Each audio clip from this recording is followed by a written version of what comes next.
खबरें तफसील से। जम्मू कश्मीर के दौरे के आखिरी दिन डिलिमिटेशन कमीशन ने प्रेस कॉन्फ्रेंस की। कमीशन की chairperson retired justice Ranjana Prakash Desai ने कहा कि मुख्तलिफ सियासी हलकों से उन्हें हासिल होने वाला रद्द-ए-अमल बहुत अच्छा रहा। समाजी और दीगर ग्रुपों से गैर मामूली अंदाज में राय हासिल हुई। मुज़ाकराती अमल खुशगवार माहौल में होने की बात कहकर उन्होंने बताया कि वो फिर से खित्ते का दौरा करेंगी। कमीशन के रुकने chief election commissioner Sushil Chandra ने हदबंदी के अमल को पेचीदा करार दिया और बताया कि 7 मजीद असेंबली हलकों की तश्कील के लिए ये अमल किया जा रहा है। 2011 की मरदमशुमारी के मुताबिक हदबंदी करने का ऐलान किया गया है। सुशील चंद्रा के मुताबिक हदबंदी का अमल कोई रियाजाती मश्क नहीं है, बल्कि कई पहलुओं को मद्देनजर रखना है और एक ड्राफ्ट तैयार करके उसे पहले मंजर आम पर लाना है ताकि सबको इस अमल का शिराकतदार बनाया जा सके।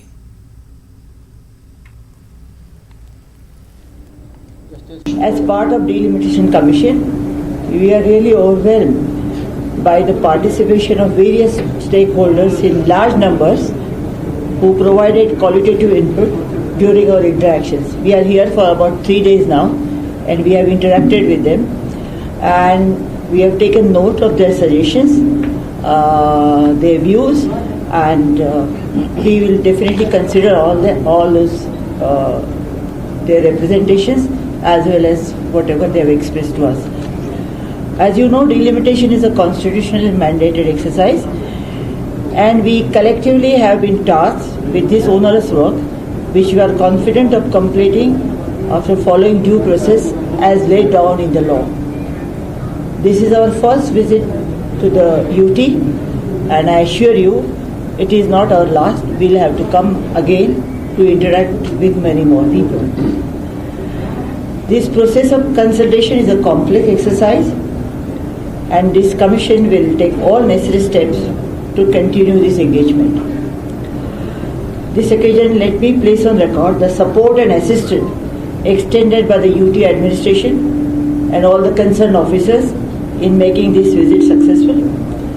We acknowledge the active participation of all the political parties at Srinagar, Jammu, Anantnag and Kishtwar where we went, and all the DOs and their teams, all of officials facilitated this exercise. As usual, media has been a great support in creating a conducive environment for this process. The Commission heard from all the groups in person.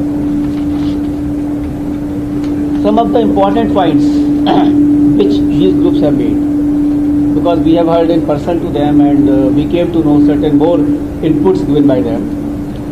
Number one, they are quite happy to participate in the delimitation process. First time people from ground have been given opportunity to put forward their views in delimitation. This visit of the Commission was to ascertain the ground realities of the Union Territory. A draft will be prepared. After we have heard so many groups and the persons, a draft of the delimitation will be prepared.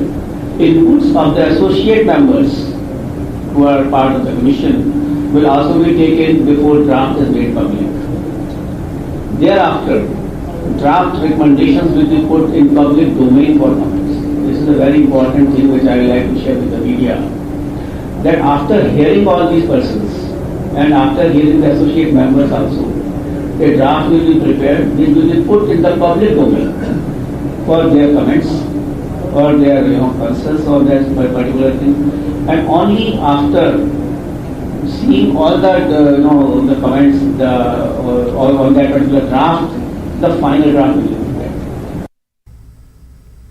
आज धर्मेंद्र प्रधान ने वजीर तालीम के ओहदे का charge लिया। इससे कबल धर्मेंद्र प्रधान मोदी काबीना में पेट्रोलियम और कुदरती गैस के वजीर रह चुके हैं। इस मौके पर उन्होंने कहा कि न्यू एजुकेशन पॉलिसी का निफाज उनकी अहम तरजीह होगी। वजीर तालीम ने कहा कि आंगनवाड़ी, फॉर्मल एजुकेशन और हुनरमंद शोबों पर खास तवज्जो की जरूरत है। साथ ही उन्होंने कहा कि नई तालीमी पॉलिसी हिंदुस्तान के नौजवानों की काबिलियत को मजीद उजागर करने में माविन साबित होगा।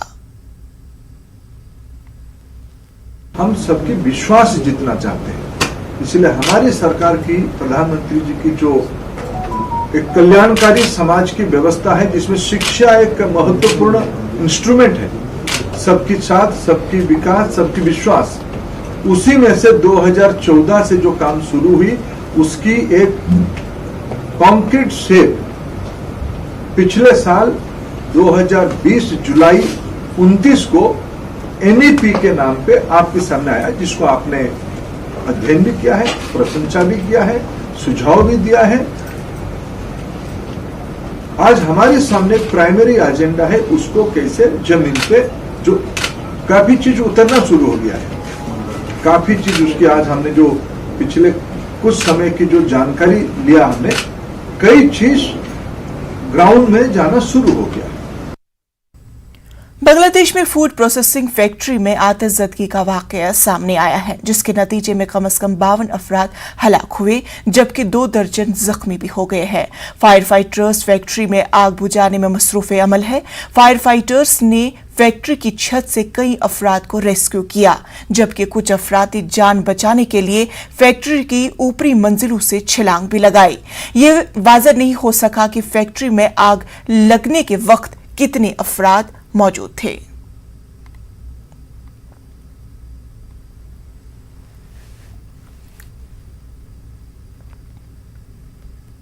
माह फरवरी में हुए शिमाल मशरकी दिल्ली फसाद मामले में जामिया मिलिया इस्लामिया की तलबा गुलफिशा फातिमा की अर्जी खारिज कर दी गई है। दिल्ली हाईकोर्ट ने गुलफिशा फातिमा की जमानत की अर्जी खारिज की। गुलफिशा फातिमा को UAPA के तहत गिरफ्तार किया गया था।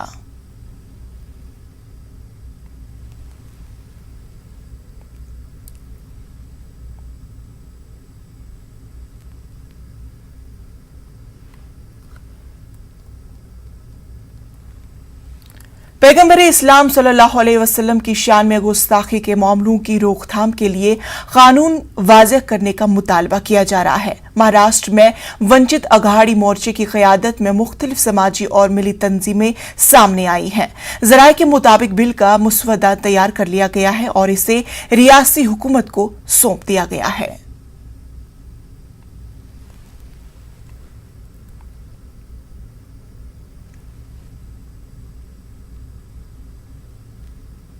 रज़ा एकेडमी और वंचित बहुजन अघाड़ी ने मुश्तरका तौर पर हुकूमत महाराष्ट्र से ये मुतालबा किया है कि हुजूर अकरम हज़रत मोहम्मद सल्लल्लाहु ताला अलैहि वसल्लम और सहाबाए कराम, अहले बैत अतहार, उम्महातुल मोमिनीन, कुरान पाक की आए दिन तौहीन होती है, तो हुकूमत महाराष्ट्र एक कानून बनाए कि कोई भी किसी भी मजहबी पेशवा की तौहीन न करे, और अगर वो करता है तो उसके ख़िलाफ़ सख्त कानून बनाया जाए, जो नॉन अवेलेबल हो उसकी सज़ा बढ़ाई जाए।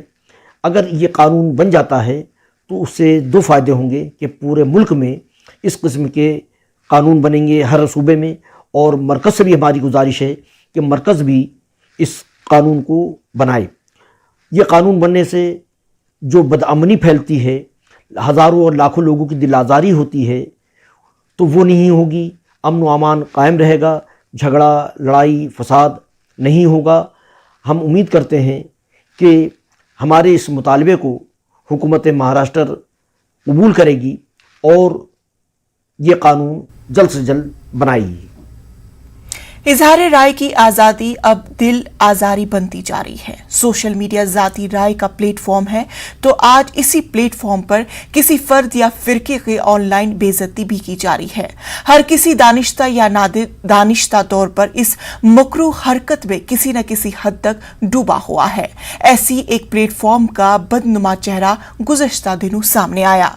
सुली डेल्स नामी ऑस्कर्सिंग ऐप पर मुस्लिम खवातीन की मस्खशुदा तस्वीरें और मालूमात ऐप पर अपलोड की गई है।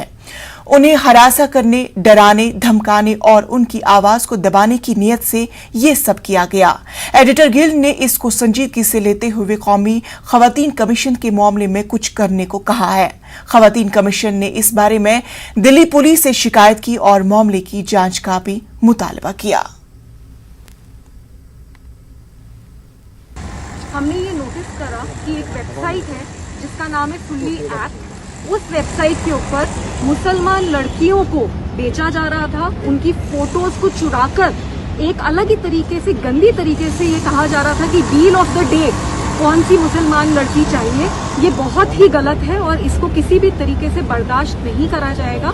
और इसीलिए दिल्ली महिला आयोग ने कल दिल्ली पुलिस को नोटिस इशू करा कि इस पे अभी तक FIR क्यों नहीं करी है, इसके ऊपर अभी तक एक्शन क्यों नहीं लिया है, कौन अरेस्ट करा है, इस पे पूरा एक्शन होना चाहिए। और आज बताया जा रहा है कि दिल्ली पुलिस के साइबर सेल ने एक FIR दर्ज करी है और इसके ऊपर एक्शन हो रहा है। मैं चाहती हूँ कि ऐसे जो भी लोग हैं उन्हें अरेस्ट करके सख्त से सख्त सजा देने की जरूरत है, क्योंकि देश में, इंडिया में ये बर्दाश्त नहीं है।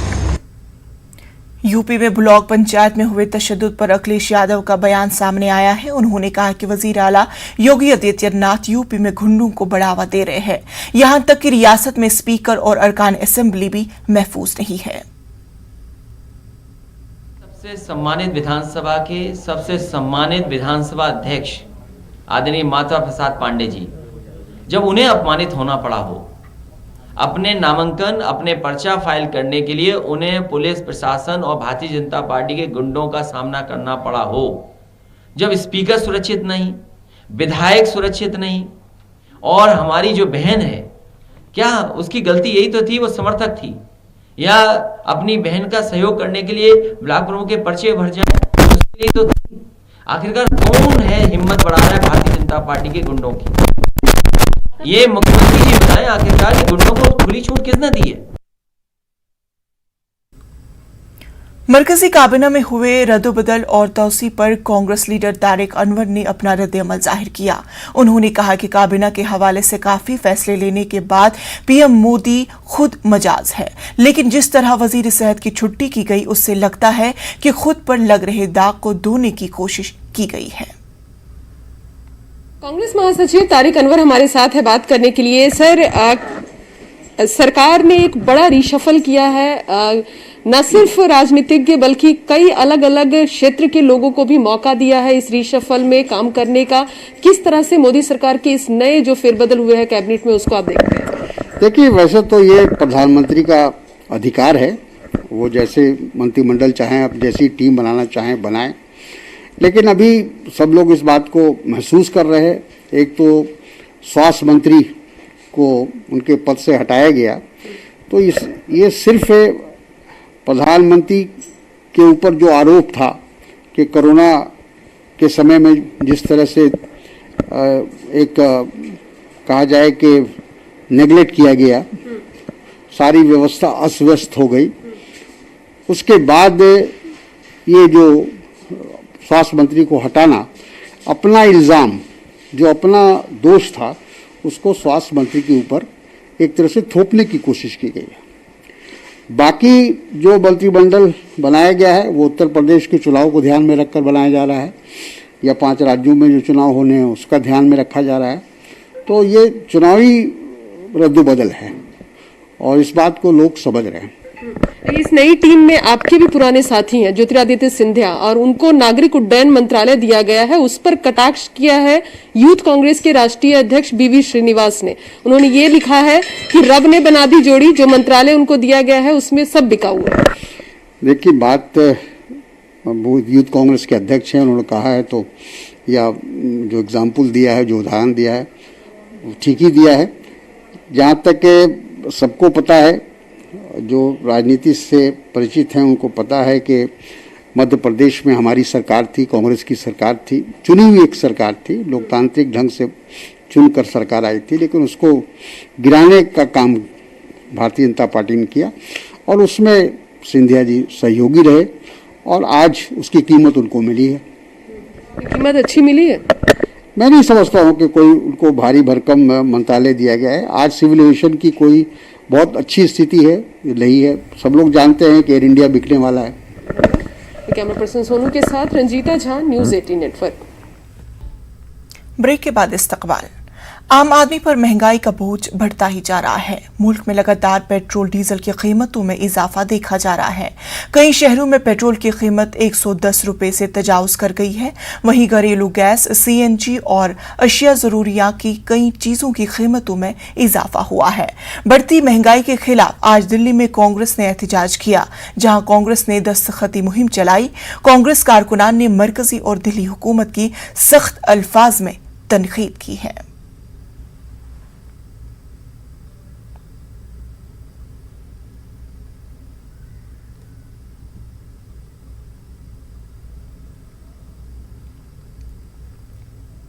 मुल्क में कोरोना के 43,393 नए मामलों की तस्दीक हुई है। आदादोशुमार के मुताबिक मुल्क में पिछले 24 घंटों में 911 अमवात दर्ज की गई है, जबकि इसी अरसे में 44,459 मरीज सेहतयाब हुए हैं। मुल्क में कोरोना के 4,58,737 एक्टिव मामले हैं। वहीं मुल्क में कोरोना ने 4 लाख से ज्यादा लोगों की जान ली है। दूसरी तरफ कोरोना के खिलाफ मुल्क में अब तक 36 करोड़ 89 लाख से ज्यादा लोगों को वैक्सीन दी जा चुकी है।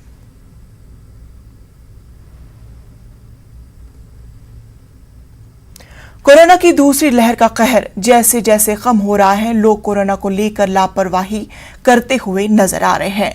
लोगों की कई तस्वीरें सामने आ रही हैं, जहां लोग कोरोना की गाइडलाइंस की सरेआम खिलाफ वर्जी कर रहे हैं। लोगों की लापरवाही पर वजीर आजम नरेंद्र मोदी ने भी तशवीश का इजहार किया। जायजा लिया हमारी नुमाइंदा रचना ने। दूसरी लहर धीमी पड़ने के बाद कई जगहों पर भीड़ देखने के लिए मिल रही है और पिछले दिनों जिस तरीके से तस्वीरें सामने आई और उस तस्वीरों में ये साफ तौर से देख सकते थे कि लोग किस तरीके से कोविड-19 के प्रोटोकॉल को भूल चुके हैं, सामाजिक दूरी को भूल चुके हैं, यहाँ तक कि मास्क लगाना भी भूल चुके हैं। और इसी सारी चीज़ों को देखते हुए प्रधानमंत्री ने कल जिस तरीके से मंत्रिमंडल के साथ बैठक की और उसमें ये चिंता भी जताई है, उनका कहना है कि लोग अब सोशल डिस्टेंसिंग और मास्क को भूल चुके हैं और लोगों की ये लापरवाही एक बड़ी महामारी को फिर से चुनौती दे सकती है, क्योंकि जिस तरीके से कोविड-19 से पूरा देश लड़ रहा है और अगर लोग इसी तरीके से लापरवाह हो जाएंगे तो हम इस लड़ाई को कमज़ोर कर देंगे। प्रधानमंत्री ने ये भी चिंता जाहिर की है कि लोग सोशल डिस्टेंसिंग और मास्क के प्रति इतने लापरवाह आखिर क्यों हो गए हैं। अगर घरों से बाहर उन्हें निकलना है, काम के लिए जाना है तो वो जा सकते हैं, लेकिन उन्हें तमाम चीज़ों का ध्यान रखना होगा, प्रोटोकॉल्स को फॉलो करना होगा। और इसके साथ ही लगातार सरकारें भी लोगों से यही अपील कर रही हैं कि जो एप्रोप्रिएट बिहेवियर है उसका पालन करते रहें, क्योंकि जो वायरस है वो म्यूटेट हो रहा है और तीसरी कोविड की लहर की संभावना भी जताई जा रही है। तो ऐसे में लोगों की जिम्मेदारी बनती है कि वो जो कोविड के SOPs है उसको पूरी तरीके से फॉलो करें और कोविड की लड़ाई को और ज़्यादा स्ट्रॉन्ग बनाने में अपना योगदान करें। कैमरा पर्सन गौरव के साथ रचना, न्यूज़ 18 दिल्ली।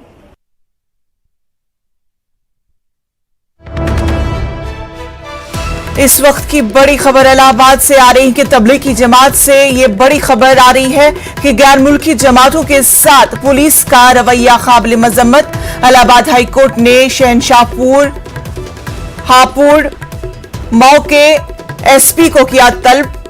15 जुलाई को तीनों SP को शख्सी तौर पर हाजिर रहने को कहा।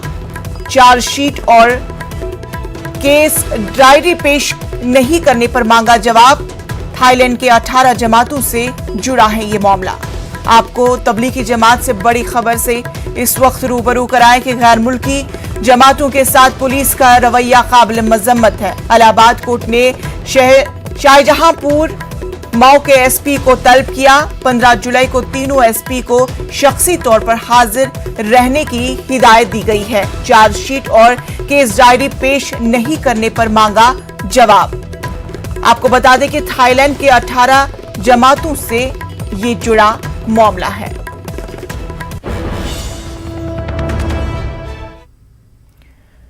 नेटवर्क 18 फेडरल बैंक संजीवनी गाड़ियां पूरे मुल्क में कोरोना वायरस से मुतासरा अजला में गश्त कर रही है। वैक्सीन की अहमियत के हवाले से बेदारी लाने की हमारी कोशिशों को आपकी तायद की अशद जरूरत है।